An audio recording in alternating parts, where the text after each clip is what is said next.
আসসালামু আলাইকুম। নবজাগরণ টিভি সংবাদে সবাইকে স্বাগতম। আমি নুসরাত ফারিয়া। ঈশ্বরগঞ্জে সড়ক নির্মাণে নিম্নমানের সামগ্রী ব্যবহার, স্থানীয়দের বাধার মুখে কাজ বন্ধ। মাহমুদ ইসহাক, ঈশ্বরগঞ্জ, ময়মনসিংহ প্রতিনিধি। নিম্নমানের খোয়া ও বালুর পরিবর্তে কাদামাটি ব্যবহার করে সড়ক নির্মাণের অভিযোগ উঠেছে।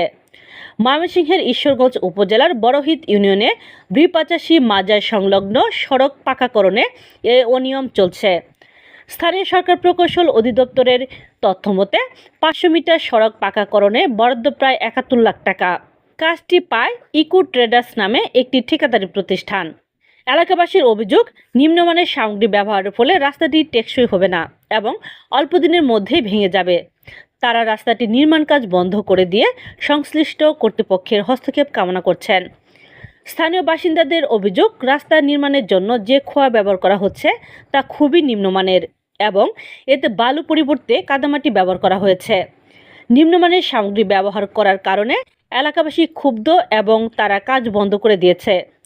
স্থানীয়রা আরও জানান, তারা এর আগেও নিম্নমানের সামগ্রী ব্যবহারের প্রতিবাদ করেছিলেন, কিন্তু কোনো প্রতিকার পাননি।